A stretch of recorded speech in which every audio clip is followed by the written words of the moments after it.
Okay.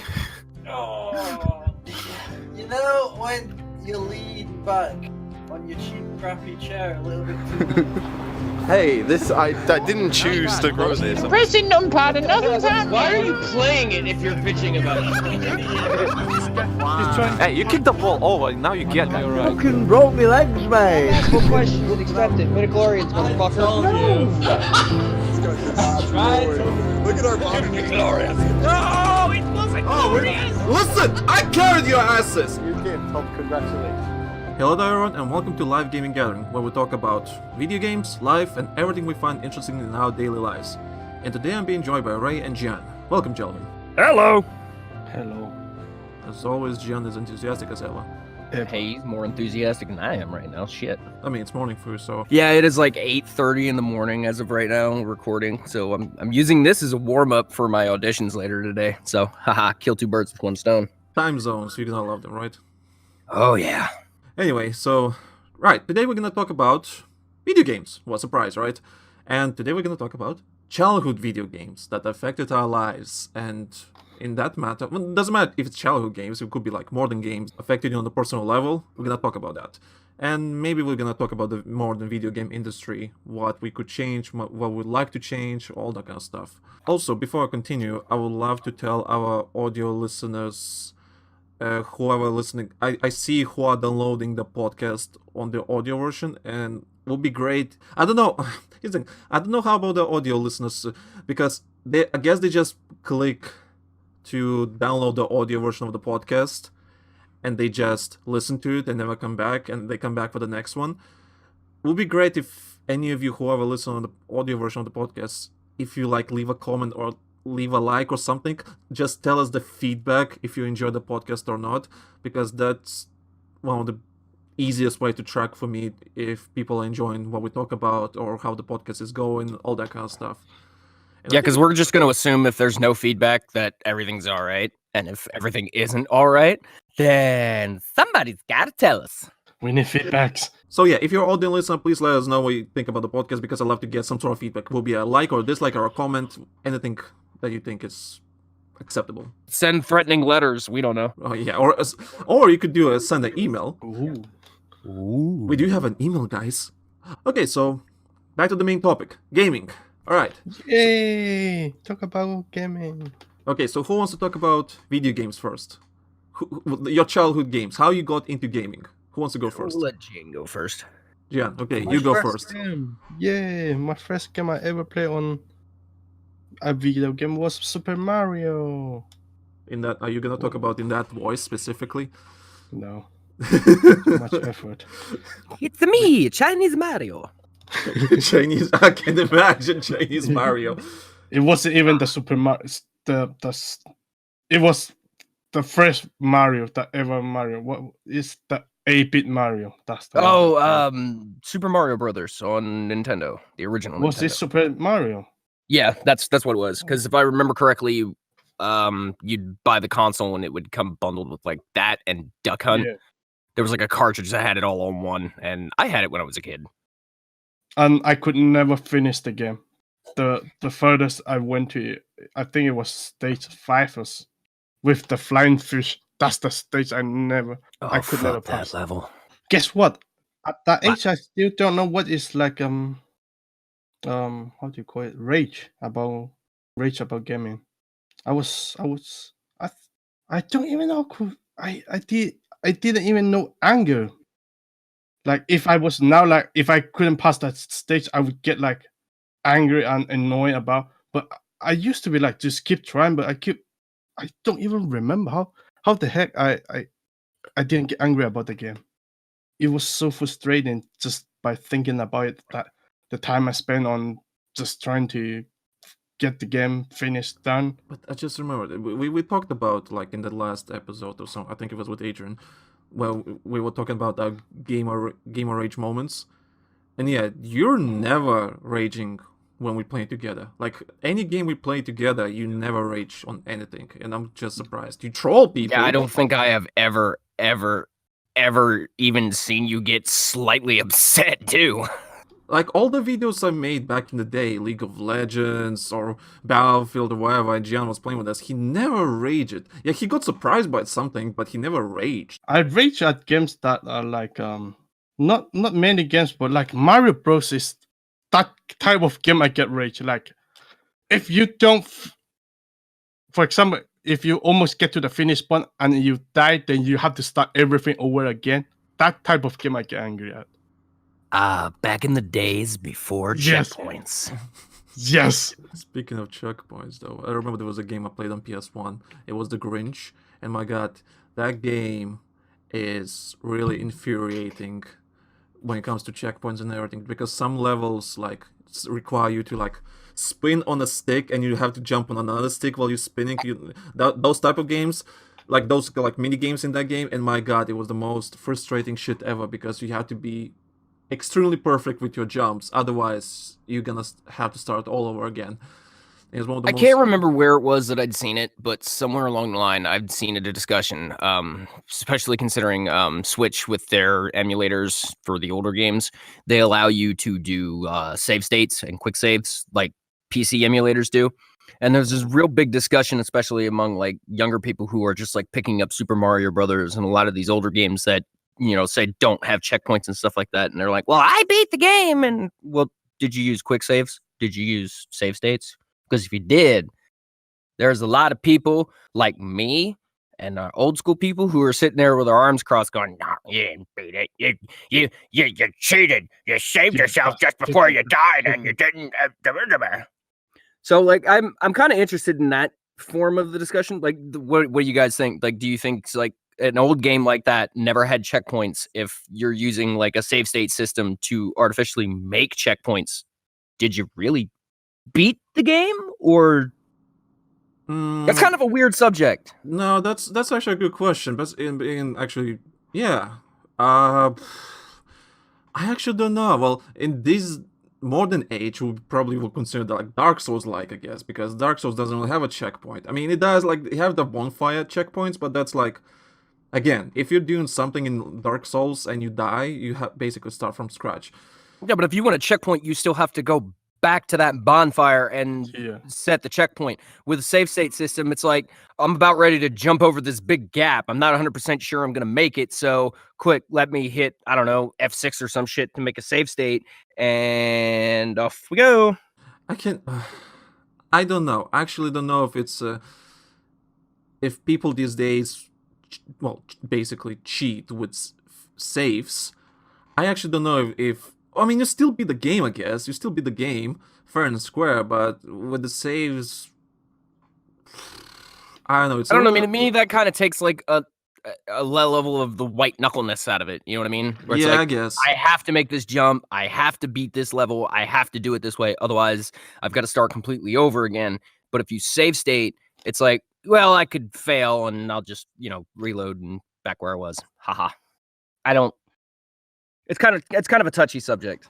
Because I know there's some people that are going to be like, well, you're beating it regardless. I saw the end. I saw the end screen, but it's a different way of quote unquote beating it. Honestly. Also, I don't think it has this like.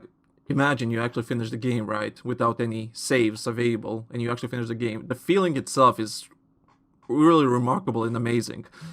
Just like finish the game like in a proper way without cheating or everything. Just like you did it properly without dying or whatever. And just it feels amazing. But I do get if people need help with that. Can I say something? Yes. What? Well, I think it's like, because back on the days, yeah, if you play the game, you actually like play the game to have fun, actually the game style, the gameplay. But now you there's like stories in the game. So I think one of the difference that you get excited about finishing the game by then and now, that's the difference. Because now you just like, I play for the story some games, but back in the days you have to focus on actually how to play the game. Actually, that's a good point. I mean, you imagine like what is the good story about the old games that you know, like on Super Mario, saving the princess by jumping and hitting mushrooms or stuff. What a nice. I think back for those games, it wasn't a matter of like the story that was driving gameplay forward. It was the gameplay itself. Yeah. It's like, Yes. okay, what's the next challenge? What's the next level going to have? What's going on? And especially if you're playing through that first time, there's that level of mystery to it. It's just the same aspect as with a story. It's like, okay, well, what's the next chapter? What's the next page, et cetera, et cetera? What's coming next? I want to keep playing to see that. Back in the day with those games, before story driven even really got into it, it was the gameplay had to maintain the game. If the gameplay wasn't good, the game sucked. It didn't matter whether there was a story attached to it or not back in those days. There's actually not a lot of games these days that like literally just drops you in an open world or whatever, or whatever what kind of game is it, and just play. There's go discover the story yourself. Like Dark Souls is the only one of those games that you can actually have to interpret what kind of story it is. So it's always in part of your imagination. But yeah, modern games don't really do that anymore. It's like people will complain, oh, lack of story, I don't know what I'm doing. Why don't you just like make your own story? And yeah, and speaking of that, what basically for me was a big impact when it comes to video games back in my childhood was RuneScape. And Gian played RuneScape with me for a little bit, just for an hour or two, and he complained how clunky the controls are, and I agree, the RuneScape controls are quite clunky. But it's a MMO, RPG or whatever. And that game, for me, even though it has like side quest or quest, whatever, that you can do, like, and it has some sort of story, but at the end of the day, it's not really like story-based. It's literally just an open world game, and you can do whatever the fuck you want. And games these days don't really have that. The reason I love RuneScape is mostly because I had the option to do whatever I want. Like, I can level up my strength, my attack, or I can go do fishing or woodcutting or all that kind of stuff. Like, there was never a narrative that I had to follow. All the narrative for me was basically creating my own story as I go along and play. Like, whether I go to a wilderness and just fight some people or meet some new friends and like, okay, we're not gonna kill each other, so let's work together and kill some dragons in the distance or something like that, and then we come back and maybe we become friends or something like that. It always, for me, those are the best games for me personally, where you create your own narrative. There's no story, no nothing, you create your own narrative, but the gameplay is there to complement your narrative or justify it, because I think the games that last longer for you are the ones where you have the options to create your own story, whatever that story is. And I'm kind of sad that games these days don't really have that. And RuneScape for me was that. There's still that like No Man's Sky. They still got that feeling, but people complain about too much because people don't know what to do. Like they get lost instantly about No Man's Sky. I think No Man's Sky is like, I haven't played, so I don't know if it's a good game or not, but I've seen reviews about it. It's like a sandbox. You can do whatever you want, traveling between like places to places in the galaxy. But people complain about like they get lost or don't know what to do or not enough tutorial about the game and stuff. But yeah, because we live in social media a lot more than age, I guess. I would probably love No Man's Sky right now after the recent updates they did, but because I know so much about the game, I kind of don't want to play it, and that's the problem. And maybe that's why I enjoyed RuneScape so much back in the day as a child, because I wasn't exposed to the media or whatever. The most media I probably had was some expensive gaming magazines you could buy in the store, and I'm like looking at pictures. I'm not even reading the content. I'm just looking at the pictures, like, ooh, that's awesome, that's great and everything. And I'm like, yeah, I'm in. And I think because we live in a social media age, it's kind of hard to get yourself into creating your own narrative in those kind of games, just because you already know so much and you already have some sort of bias from media journalists or content creators on YouTube or Twitch, whatever. And you have this already idea of what you expect, and I think that's kind of difficult now. I'll even go a step farther and say, like, there's when it comes to the social media aspect within gaming, like, there's this huge disparity of trying to keep a surprise going. You know, like Yeah. for instance, Death Stranding. It's a game I really want to play, but I am not going to run out and buy a PlayStation 4 for one game specifically. I mean, I used to do that when I was a teenager. I'd go out and buy a PlayStation just for Metal Gear, for crying out loud. But you know, I don't do that anymore. I own a $3,000 PC. That's what I have it for. It's there to game on. And when gaming companies go, well, we're going to have this console exclusivity crap for a year and a half, 2 years, which by all for all intents and purposes is their business in order to do what they want to with their product. But from a personal standpoint, to me, it kind of makes it hard for me in order to stay hyped up and anticipating a game, especially something as story driven as, say, Death Stranding, where I can't even get on social media for 5 seconds without seeing some form of post about it. And I've got to like mentally gloss over it, completely ignore it, just so that when I finally get my hands on it, whenever the hell that's going to be, I'm still treated to that first time play surprise. I'm still treated to that shock and awe, those shock and awe moments that, you know, the designers put into that game. And I think that's a huge problem in of itself, is with separate release dates. And again, like I understand the practice behind it. Oh, well, you know, keep exclusivities. It sells consoles. It makes units move and blah, blah, blah, blah, blah. But the flip side of that coin, what they don't see is it literally, you're kind of almost destroying your product by locking it to one specific platform and saying that's where it's going to stay for right now. Everybody else, you've got to fit in line and you've got to wait. But here's the kicker. When somebody has something that other people don't have, by human nature, we go neener, ha ha ha ha. We do that crap. And even on the internet, it's way worse. So it's stupid, and it kind of, that practice in of itself to me kind of kills like the joy and the surprise that I used to get all the time in gaming. Because back in the day, there was no, oh well, it's going to be an NES exclusive and that's where it's going to stay, and then you know a couple of weeks later we'll put it out on PlayStation or stuff. You know, they didn't do that crap. It was, you knew what you were getting out of the line of games and consoles when you bought a Nintendo. You knew what to expect. Same thing with a PlayStation. Like, I didn't really see this problem become a problem until I got into till PlayStation 3 era, PlayStation 3, Xbox 360 era. And then it started getting worse and worse, because then you have, okay, Microsoft exclusives. Sony would get it after a while in some cases. And then every time the generation keeps going up and up, it gets worse. So I can't, like, same even with the Final Fantasy VII remake. I really want to play that game. I'm like an avid Final Fantasy fan. I've loved Final Fantasy VII since it came out and I first got it. But I fear like I'm going to have the exact same problem with like changes and storyline changes and things that, you know, that matter to me about that game that are just going to get outright destroyed because Sony wants to keep a hold of it for a year. And to what end? You got another console coming out soon. Nobody in their right mind is going to go buy another console for one game. They just announced another console, 3 weeks ago? As you say that, I just remembered. The reason I haven't finished, for example, Jedi Fallen Order, is not because it's a bad game.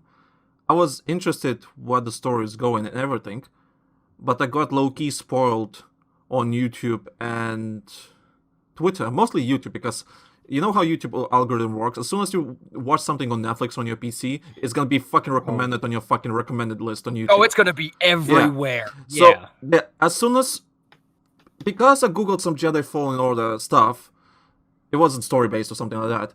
I got low-key spoiled the ending of the game, and I'm like, well, I already seen that, because, like, of course, my curiosity, like, oh, fuck you. And I also saw the thumbnail or something. I've watched it, and I'm like, now I don't feel like finishing the game. It's not because the game is not fun, but because social media and YouTube algorithms ruined that for me. It's a fun game, don't get me wrong. But the reason what I will the reason I will actually come back to play that game again now is literally if there was some sort of multiplayer aspect of the game, so me and you could, or us three, just join into like a group and just do some challenges together as a group. That would the only reason I will come back to that game, but it's a single player game, so that's a different story. But that's sad though. That's like, you know, that's you like being deprived of like the back half of your investment if you bought it. Like that's sad. That should not be like a good thing. Thankfully, disclaimer, I got it for free. But yeah, disclaimer. But I'm still sad that I couldn't finish the game. I just can't be asked to finish the game because I was already low key spoiled by the ending. And I'm like, well, I already saw the ending. The game is fun. I kind of like put already 15 hours into a game. I'm like, okay, cool, I guess. No, it's not even 15 hours, maybe 10. I don't know how many hours. But either way, but yeah, thanks YouTube algorithm for spoiling that for me because reasons. And that's a sad thing too, because like I said, it's not even like you intentionally went out of your way in order to find those spoilers. Like they just popped up because YouTube decided to go, okay, well, hey, you watch this, you want to watch this, and this too. Like I've had a couple of games, like even over the course of the year, like I can't remember what they were off the top of my head now because they've pretty much been spoiled and I've forgotten about them. But yeah, there've been a couple of games that have come out over the course of last year where it just between Twitter and YouTube, they just spoil them for me. And it's not even like I go out of my way to look for the stuff. It just pops up and, oh, well, great. There goes that. Like the Avengers movie. Oh my God. Like I haven't even seen that fucking movie. And I know how it goes front to back just because of all the crap that people have posted on the internet that I've tried to avoid. And you can after a while. For example, I don't know if you haven't seen Mandalorian yet, right? No, I haven't. But you know about the Baby Yoda stuff. Yeah. Yeah, it's so that element of surprise is gone for me now. Yeah. Like I'll never get that. Thankfully, I was lucky enough. As soon as it got online, I managed VPN quickly, managed to watch the episode. Thankfully, and I wasn't spoiled of the main release. I'm like, ooh, like the first episode was like, ooh, that's really interesting. But yeah, if you haven't seen the Mandalorian and you waited for a month, for example, or if in UK, for example, because that's the reason I had needed VPN is because Disney Plus is not in UK for some fucking reason. What? So I had to go around the system and watch it in a different way. But I watched it. But some people don't have that. What's the word? Luxury. Yeah, luxury. They don't have that luxury. So a month later or a couple of weeks later, the Star Wars Twitter account is sharing the Baby Yoda picture, and I'm like, okay then. I mean, we're getting off original track here, but yeah, I mean, I do agree. Like in this day and age, for anything story driven, it is virtually impossible to avoid spoilers unless you completely just hermit yourself away from social media and YouTube and everything until you've seen it. And it's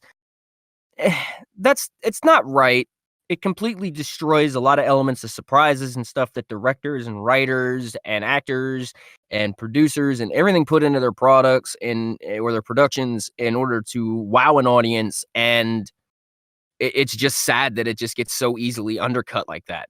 Just completely the wind taken out of it within not even, 48 hours after it's even been released. And that's horrible. Like there's no way to fix it ever. It's not going to get fixed. It's just attitudes of people, but it's just a sad thing that it exists. Well, I want to say I completely forgot about Fortnite. So we were talking about how social media and YouTube algorithms or whatever can spoil you the game.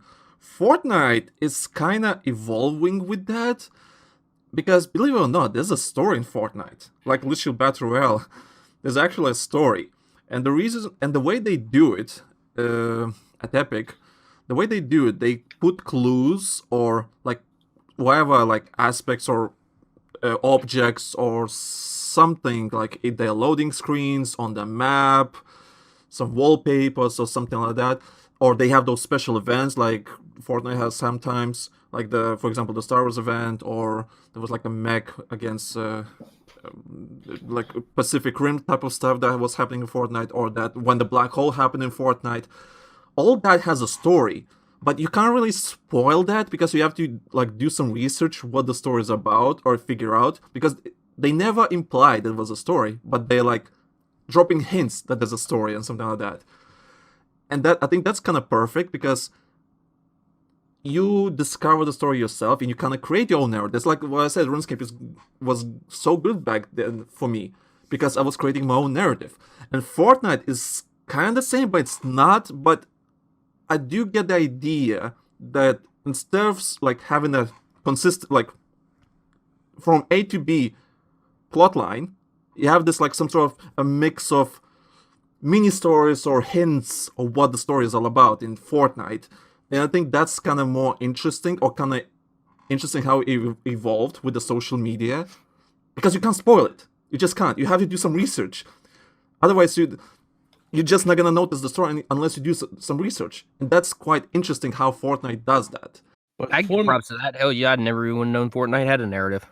Yeah, there's no like like A to B narrative, but there's a narrative some sort of. There's like factions apparently. There's like skins apparently, like faction skins. Certain characters have some sort of special story maybe, like, and you have to discover that, which is quite interesting how they do that. It's like visual storytelling, but without telling any words, and people have to interpret that story. And there's like Reddit threads and everything, like discussing, oh, this faction does that and blah blah blah, and that character does that, and it's just interesting how they managed to do that, and they're still continuing that. The black hole thing happened, and there's a narrative and story to that black hole on Fortnite as it happened like a couple of months ago, and it's quite amazing how they did that. I don't know how they managed to do it, but that's amazing. Whoever's running that ship at Epic Games and doing that kind of stuff and calling the shots, it's amazing. But yeah, Fortnite has a story apparently. But for me, some games personally, I don't really care about spoiler. Like Fortnite is one of the game. Like spoil me whatever you want. Like, Yeah. It's the beauty of it. Yeah, that's the beauty of it. You can't really spoil it unless you want to do some research about the story. That's the difference, and I think that's how we evolved because of the social media. It's quite amazing. Yeah. But Fortnite, what's the mode about Fortnite about saving the world, something like that? But there should be a story about it.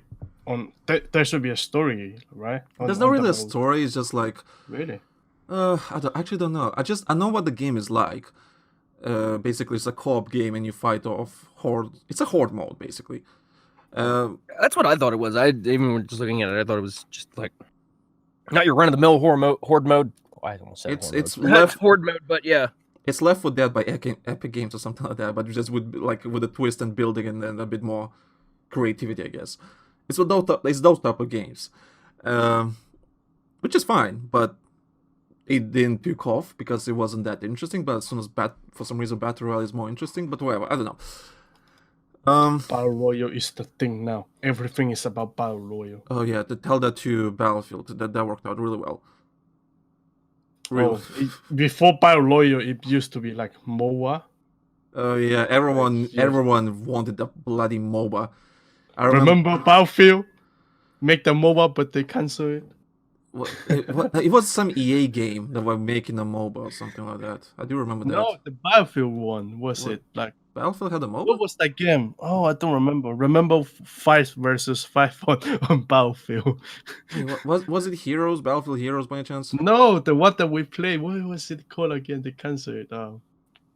They didn't even cancel it. They just like don't even bother to make it. Like MOBA. Battlefield MOBA. Oh, what? No, Battlefield Heroes? 1. No, not Battlefield 1. No, I mean on it's a MOBA. Was it a MOBA game or not? It was like a 5 versus 5. Oh, you're talking about competitive in Battlefield 1 incursions. Yes, that's the one. That's what you're talking about. I was thinking, what the hell with Battlefield MOBA? Yeah, but Battlefield competitive, I can talk about that for days and days and days. And it's had like a MOBA thingy on it, right? It had a MOBA feeling, but it tried to go for that competitive feeling. But the problem is, it was becoming a bit, maybe MOBA-like, maybe I would say. What I think is they canceled it because like Battle Royale came out. Battlefield 5 came out, that's why. There was no time to finish it or promote it or whatever. But it was supposed to come from Battlefield 5, but it got cancelled back in August because apparently it wasn't fun apparently, or it was going against DICE design ideas or something. I don't know. Apparently apparently they were doing the same mistakes they were doing in Battlefield 1 incursions, and they were still pushing for the same design ideas, which I disagree with. Like, I like the idea, but Battlefield is not that. Battlefield needs something else. It needs completely something else when it comes to competitive. Yeah, we are gonna go back to we're gonna the go off history. topic. Yeah. Anyway, I just remember. Okay, the game also that affected me back in my childhood, back in PS1 days, was a game called Star Wars Jedi Power Battles. Anyone heard about that game? Oh, was it like the multiplayer you play with a friend up to 4 players? Was it that one? I think so. I know. Wait, it was local. You know, like with 2 controls on the PS1. I know you could play with a friend. I had no idea if you can have 3 or 4 players. I always played with 2 because we only had 2 controls. And every character they had their own skills, like the force and stuff. Yep. They had their own skill abilities and stuff. And where if another player advances more, you pull the screen and another player dies. Yes. Yes. And you have you collect it's basically episode 1, the movie, right? But it's like designed around that. Like it's influenced or inspired by the game. But I played that one, but I don't remember much about it. Oh, I love that game. I always play that on repeat and try to be my highest score and everything. It was the most amazing thing ever. Then somehow we discovered that some secret levels that you can unlock, and where you play as a droideka or as a Gungan, I think. I can't remember.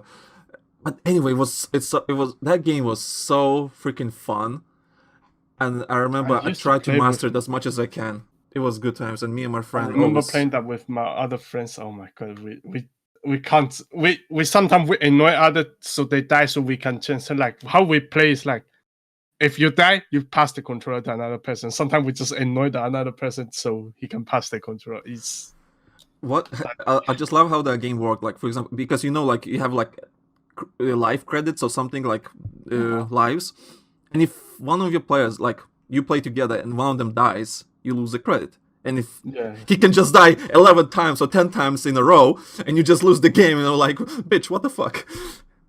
I think that's when first I learned about trolling, though. Like, you basically just pull the screen that another person dies. Yeah, it's one of those like back in the day 90s games, which is quite hilarious.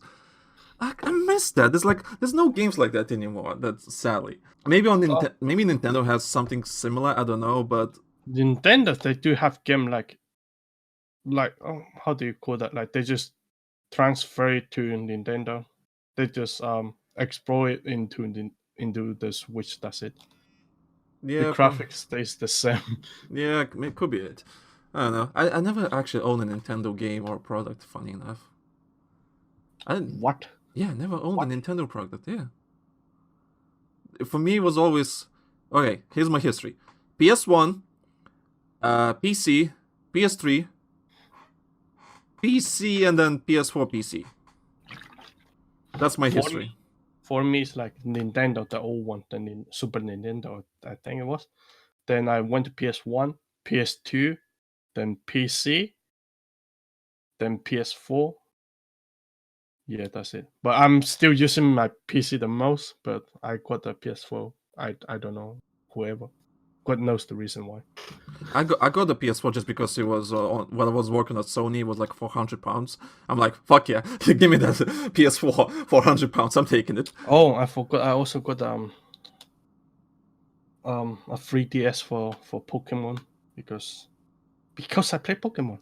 Yeah, I never got into Pokemon. I just can't understand Pokemon personally. You will understand Pokemon once you play with Adrian. You beat the shit out of Adrian. Imagine I actually beat the shit out of him in Pokemon. That would be the most hilarious thing ever. Well, I kind of carry in Call of Duty, just saying. Oh, yeah, sure. I just remembered the Spider-Man PS1 game. Oof, those 2 PS1 games of Spider-Man. I loved it. Those games were amazing. And I always PS1 Spider-Man was scary for me, especially when you fell to that abyss or bottomless, whatever you call it. Yeah, it's like the whole like New York town city was literally in gas and something like that, and you yes, blue gas. It was so scary. Oh my god! It was for me. It wasn't okay. I remember from that game, the most scary levels. Scary. Were the underground tunnel sewer missions. Those were quite annoying because they were quite difficult. And you had to go through the sewer and you fight some lizards and stuff, and like lizard man or something. I don't know. Those levels were really annoying. And I hate the game, but I can't remember the levels. I remember the end, like the last mission, the last where you had to run away from Carnage, Doc Ock. Oh, that was it was Carnage and Doctor Octopus mixed together. It was basically symbiote went on Doctor Octopus. Because I remember it was more than one final boss, was it? Yeah, there was like multiple bosses. But it was the most. That mission was the most scary shit ever. As a kid, I was shitting my pants playing that level until I finished it. It was extremely scary as a kid. When I remember, was it months ago? I was looking at videos of that game, and people would say the same thing. That grew up with that game, they said the same thing. That the last level was basically horror for everyone as a kid, because it was just so scary. The sounds, the way the level is designed, you have to run away from it. You don't fight it. You have to run away, and it's the most scary shit ever. I remember I failed so many times, but my god, what a fun game! And now then, Have you played like horror games when you was a kid? No, not really. Actually, I don't even watch the horror movies. Yeah, I don't even watch even horror movies. Horror was never my thing. Funny enough, because I'm the fatty soldier now, because I gained weight, I might as well play some horror games or watch some horror movies, just because apparently horror stuff makes you a bit stressed and you lose weight, which is quite. I was gonna say, what are you trying to do? Scare your own ass off? Pretty much. That's what Mattia told me like just a couple of days ago. Apparently, she linked me like a study or something like that. If you watch horror movies or play horror games, you lose weight because of the like high pressure or stress or whatever. I don't know. You increase heart rate from your flight or fight response. Something like that, yeah. The Resident Evil camera horror game. I used to play Resident Evil and. Yeah, they're horror games. Yeah. Oh, boys. Speaking of Resident Evil, that new Resident Evil 3 trailer. Oh, boy. Oh, yeah, I did saw it, yep. Oh, boy. I yet, am ready. Because when I was a kid, Resident Evil was one of those games that, man, I got it on PlayStation when that shit first came out. And, oh, boy. That was a game my mom tried to take from me. I was like, fuck, like 10 years old when that came out. That was not a game that a 10-year-old should be playing.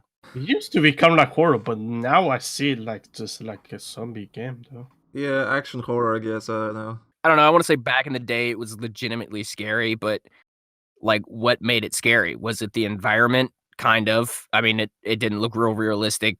I think more or less what made the old Resident Evil games scary was just how clunky and crappily controlled your characters were. Actually, that goes to every game back in the day, I guess. Yeah, again, it's one of those things where it's like not even necessarily the narrative is driving everything, it's the gameplay itself. It's like, well, you know, I walk into a room, like say playing Resident Evil 1, I walk into a room and there's like 4 or 5 zombies in there. It's not like it is nowadays where you can like take down 4 or 5 targets in a couple of seconds. Like back then you had to like calculate and make sure you were aimed properly. And I think that kind of added to the tension of a lot of things. There's a lot of artificial tension in those games, not like legit story-driven tension, just control tension, so to speak. Like I can't react quick enough in order to take care of all these threats. So I'm getting nervous, I'm getting frustrated, I'm getting angry, and you know that creates the atmosphere. So there's one set of games that used to be a real influence on me. The other set was Final Fantasy games, because I played just about every Final Fantasy from I think 5 was the one that we got, and then they skipped 6 for Japan release only, and then we got 7 on PlayStation, if I recall correctly. And I played, I think it was 5, which was the last one on Super Nintendo, and then played 7, 8, 9, and 10 when they came out, because I had a PlayStation at the time, and I was real big on Final Fantasy and Metal Gear back then. So I would fucking go out of my way and I'd buy those games like on release date, because those were my jams. I liked the story aspect of them. I liked the gameplay of them. I liked the fact that, okay, I could spend 70 hours on a game and not necessarily get halfway through the damn story if I wanted to. I could spend hours just grinding the game and grinding characters out and just having all sorts of. Those were what made my gaming childhood. Now I have my cat in my booth with me. Back in the days, for a game like Final Fantasy, you need like 4 discs to complete the whole game.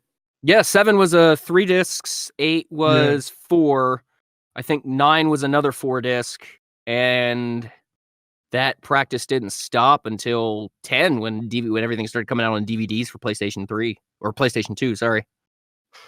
Yeah, PS2. That was the 10. And on 11 they went on PC. Was it? On Yeah, PC? that was the one that I think went kind of MMO-ish. And then there was 12, which was PlayStation 2 or PlayStation 3, which they kind of started leaning more towards MMO.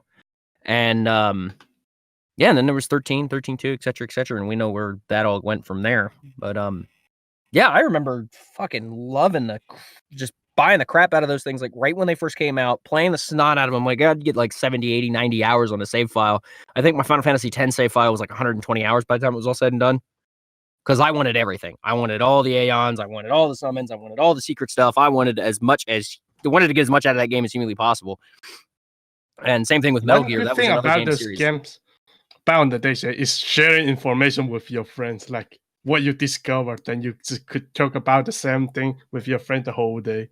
That's what I did back in the days. There was like you could even go so far as to have a start like a social aspect on somebody who just had the Brady Games guide. Like those people were gods back in the day. It was like they went out and they bought the game and then they'd spend like an extra $30, $40 for the Brady Games guide. And like, wow, that was like a big social buff right there for anybody. You'd be like, well, I got the Brady Games guide. I know my way around. I know how to do everything in the game and the whole 9 yards. And you'd be like, can I borrow that? Please? Let me just borrow that bitch. Because they were not cheap back in the day. They were not cheap. The best you could get, I think, is like you can get a book with all the cheat code. You had those codes, like press up twice and press down if you play like a Mega Man game. You could unlock like special mode for those characters. Yeah, there's no games anymore that provide cheat codes for anything. No, it's all DLC nowadays. Yeah. And console commands. I remember I've used the cheat codes in Star Wars Jedi Outcast. What's their cheat code? Oh yeah, you can go no clip, God mode, realistic lightsaber effects, or it was like so many cheat codes. I kind of abused it just because I was kind of shit at the game at first. I was like, God mode, never die, and I was like continuing, or got a lightsaber in the first mission, which kind of like wasn't the point because you had to use a blaster. Oh my god, does everybody remember like when San Andreas was out and that was it, and it was at its heyday? Yes, I think it was Prima Games. They went out and they made a book specifically for like all of the San Andreas cheats because there were so many of them. Yeah. And like I still even remember the Harrier spawn code like by heart to this day. Like I could sit here with a controller in my hand and bang it out real quick, but don't ask me what like the actual commands are. You guys ever have that where you've done like a cheat code command so many times that you just grab a hold of the controller and do it and be like, well, don't ask me what the fucking buttons are. Just hand me the controller and I'll do it real quick. Yes. Yeah. It's amazing. You still remember that. Good times. Just because it was so hilarious and fun. Alright, because we've been talking for 45 minutes, let's talk for another 10, 15, I guess.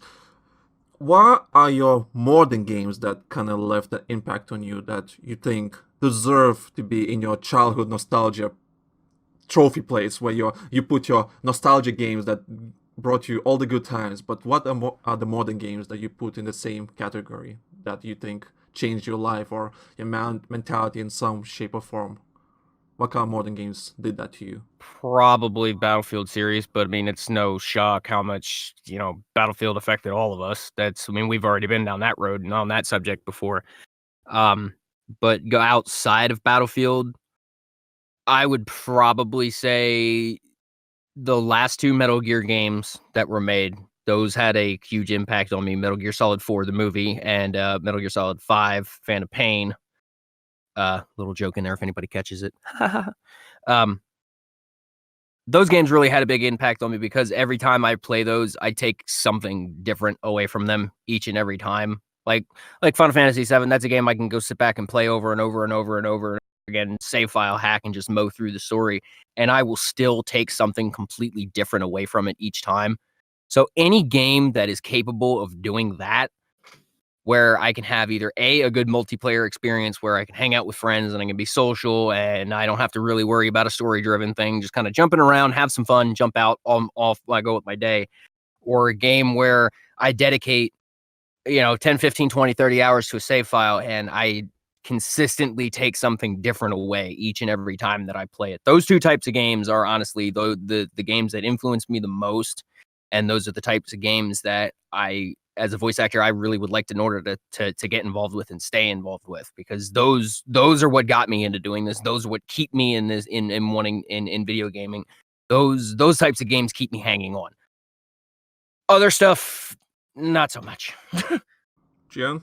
For me, that would be Monster Hunter, though. Like, Oh, yeah, I've you never played a Monster Hunter game before. You play a and lot the of Monster Hunter. Monster Hunter World is the first Monster Hunter game that I play. And that game is like, because on any other game, action games that I play, like, a Monster Hunter, you can do everything like you couldn't do on other games. Like, you can take advantage of everything, environment, traps. Basically, you become the hunter yourself. Everything a hunter can do, you can do on the game. And what, for me, like, the game is not much about story or whatever, but it's actually the gameplay that you actually hunt the monster. Well, there are not many monsters on the game. Like, well, there are actually a lot, but you could hunt the same monster over and over again, and you could never get bored over it. Just Because it's like a different experience every time. yes, it's just like a new experience for me. Does he have like some sort of narrative like we talked about before? Or is it just basically create your own narratives and story? There is a story, but it doesn't really matter for me because the story is quite stupid and just it's quite nonsense. The story actually, but it's the story about the discover a new world and then just explore it and da. But that game is actually one of the games that you actually just about hunting. So it's about a gameplay game. So no story. But for others, they do really care about the story. But I just play the game. Does League of Legends for you to be considered in that category, or just one of those games that you just play just because? Not really, because I play League of Legends because my friends play it, and before League of Legends, I play Dota. So actually, Dota is more like got a better impact on me than League of Legends. The way I compare League of Legends and Dota is basically Battlefield and Call of Duty. Call of Duty is League of Legends and Dota is Battlefield. That's the way I kind of compare them. Yes, Dota is more hardcore. Like you need like the things are more overpowered. If you put a League of Legends player to Dota, League of Legends player would complain a lot because they would just complain, that's so OP, that's so OP. Any more games or? Not really. That's it. Your turn. In my case, story-wise or single-player-wise, it was Witcher 3. Witcher 3 for me was I was never a big fan of, like, I never heard of Witcher series or books or whatever. I never read them, I never heard about it. I just heard the game is really good.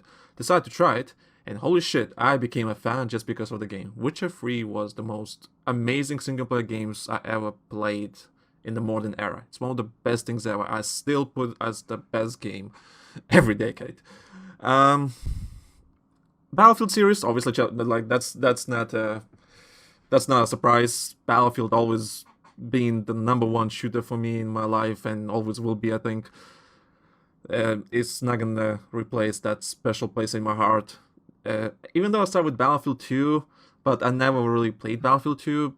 2142 was kind of there for me, but I never really got into Battlefield that much until Battlefield 3. I don't know what happened with Battlefield 3, but Battlefield 3 had that special lightning in the ball feeling that something's like, oh, this feels right. This feels I remember amazing. when that game released, I was living in Jacksonville. I actually pre-ordered that thing because I remember I was so sick and tired of Modern Warfare 2, and it was right when they announced Modern Warfare 3, and I was just like, ugh, no more. And ironically, I love the shit out of Battlefield 3. But I remember going to a GameStop and like waiting in line for a midnight release for that game. I think that's the only game I have ever like legitimately waited in line for midnight release. And then when I got that sucker home, jumped on and just wowed. I had your reaction. I was pretty much floored by it. I'm like, I am addicted. I was so addicted. I was so freaking addicted because it just felt so right. But as I say that, Battlefield 3 was for me back then. the games that still influence me right now, if believe it or not, Fortnite. Even though I'm not the biggest fan of battle royale, I don't really care about battle royale, and I don't think Fortnite mechanics are that. I mean, that's simple enough. That's simple enough. They do the job. But Fortnite has something that no other game has it. You can play the game on any mobile device. You can play anywhere, cross-platform and everything, and cross-save. And you can play with anyone. And it's free. It's one of the, like, it's just because you can, like, me and Gian and Adrian, we never really played games together that much anymore. But Fortnite is that. And I love that just because what kind of impact it leaves on us, because we can actually play together. And another game that kind of left a huge influence for me is the new COD, believe it or not. I'm not the biggest fan of Call of Duty. I was one of those people like bashing Call of Duty every year for being the same and basically being boring, and it's nothing new. But something about this Modern Warfare, it's not perfect. Don't get me wrong. The game is not perfect, but there's something in it that's like was made with love, and something. Even Activision is not being that greedy by their typical standards. Like something about it just feels right. It gives me that Battlefield 3 feeling back in the day. It gives me that feeling. What Battlefield 5 doesn't give me that anymore. I can't. Battlefield 1, it was okay, but it never gave me that feeling. Battlefield 5 is a completely different story. I just don't like Battlefield 5. I just don't. Especially after the new patches and everything. I just don't enjoy it. But Call of Duty Modern Warfare is giving me that Battlefield 3 feeling that I had back in 2011. And I love that. And because you can play with other people on consoles or whatever the console they have or PC, I can play with Agent who's on Xbox, and we play together on a regular basis, and that's amazing. The game feels good. Sure, there's some bugs or something like that, but show me a big AAA game that doesn't have bugs at this time and age. It just feels so good, and I don't know how to describe it. It's just like controls feel good. Vehicles could be better, but it's just like there's potential to be something really amazing, and I love that. I don't know. Of course, then there's another Call of Duty coming this year. What a surprise, right? There's another Black Ops. What? Yeah, what a Really? surprise. Yeah, like there's a Call of Duty every freaking year. But I think Modern Warfare has the legs to survive for much, much longer as a Battlefield game, because it has that potential to be that good and amazing. Because it has foundations are there for something really glorious. And Modern Warfare is there for me, up there with Battlefield 3, of making some sort of impact on me. That's like, this is the future, basically. This is the way. And I hope the trend is going to continue, and we're going to get something more better in the future. Maybe not Modern Warfare, but something with other games, maybe. I doubt I will be interested in the new Call of Duty, because I don't care about Black Ops. I don't care about Treyarch, because Treyarch, I just don't care about that. But something about this game that really sticks to me. Spider-Man on PS4 was a big influence on me, because I just love that game. I want to play that game. As soon as I got a PS4, Mattia gave me the game on Christmas as a gift, and I was the most happiest person alive, because I just wanted to play that game, and I played it, I finished it, I played the DLCs and everything, and just like, I love the game. Spider-Man on PS4, the new one that came out, dear God, it's the best Spider-Man iteration in media to this day.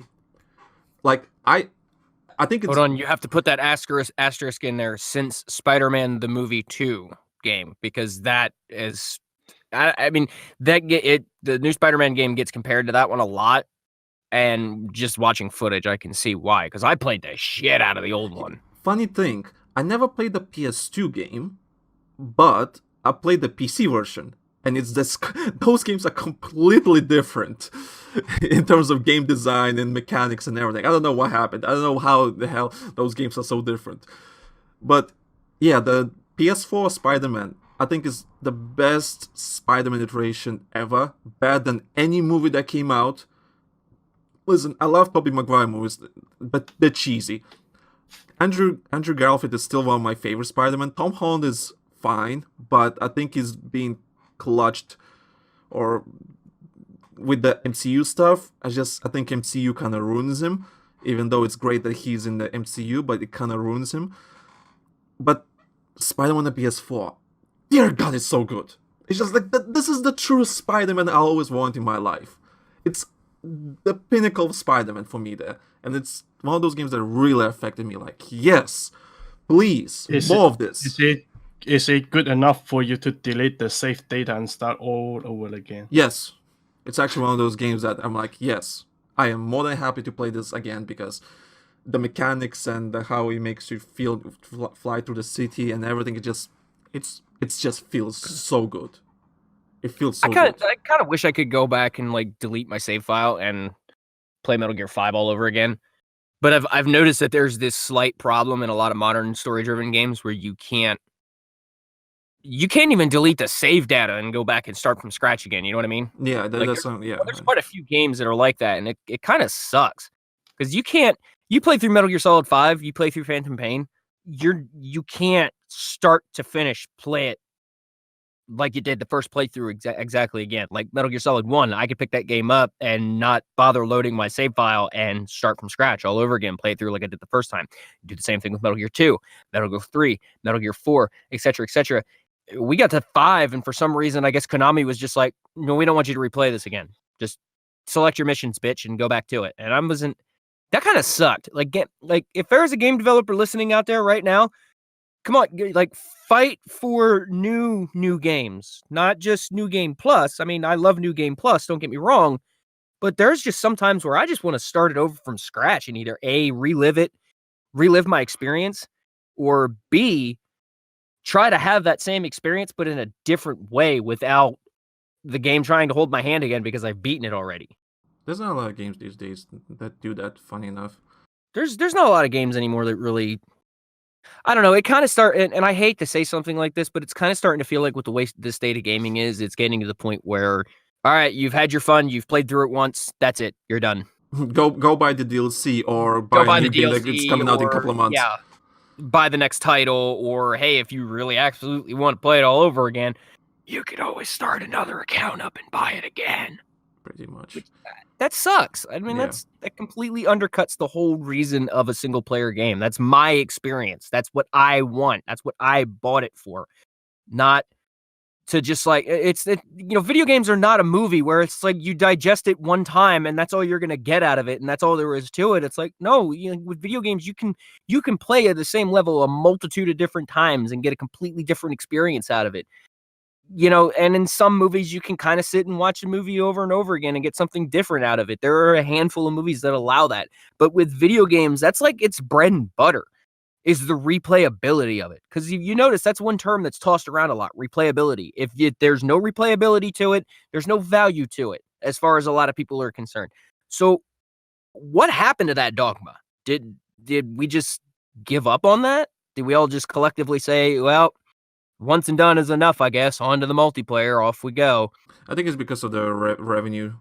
Because it's just much easier to monetize multiplayer games, for example, than your typical single player games. That's a whole different topic we can get into. I know. We've been talking for now, so I'm not going to talk about it now. Yeah. Sure. Yeah, it's going to be for another day, for another episode. I will definitely be down for that one. Any closing thoughts? No, none. Other than follow everybody on Twitter. See what I'm up to. I've got a game mod that actually just came out that I voiced for Fallout 4. So if anybody's interested in that, you can find it on my Twitter page. Other than that, really hasn't been a whole heck of a lot of changes. I've got more auditions in. I'm waiting to hear back from one there. I really hope I get into for a show that the producer wants to get funded enough in order to try and put before Netflix. So I really hope I get involved in that one, at least in some slight way. Other than that, I've pretty much just been chugging along, keeping the train rolling, keeping things going, just, keeping building stuff up. Jan, anything? Nothing, as usual. Okay, that's fine.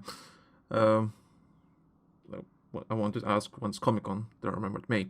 Still a long way to go. Okay. By the way, it's quite late, but Happy New Year, everyone. Yes, very belated Happy New Year. Yeah, this podcast is being recorded on the 15th of January, so yeah, just making sure for anyone still listening. I don't know, the way we record podcasts are quite weird. For the first 3 episodes were really recorded quite early, then the rest are kind of like followed up a bit more in line. But well, Okay, so I think we should end on that. So thank you, Gian and Ray, for joining and talking about our childhood games that affected our lives in some shape or form. Of course, thank you for having me. Anytime. And thank you so much for our listeners who actually listened to the whole thing, whether you're watching this on YouTube or listen to the audio version of the podcast. Thank you for sticking with us and thank you for anyone who is giving feedback if the podcast is good or bad. If you're a new listener and you listen to the whole thing, God bless you. Please leave a like or dislike. Let us know what you think or leave a comment. I love to read all that kind of stuff. And if you want to be involved in the podcast, some shape or form, let me know. We have an email, we have Twitter, we have everything you need to know. And however you can contact us, it's up to you. We have all Send the a options. carrier pigeon. Yeah, send a carrier pigeon. I'll accept even carrier pigeons. I'll keep the pigeon because I love animals.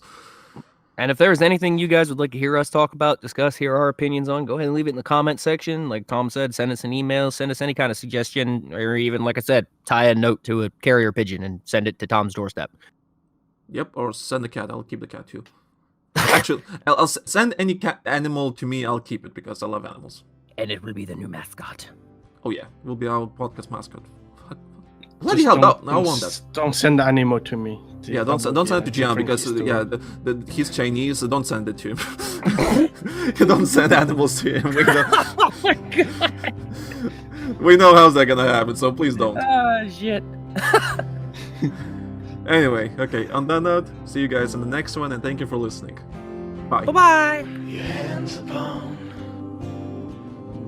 a dead man's gun and you're looking down the sights. Your heart is warm and the scene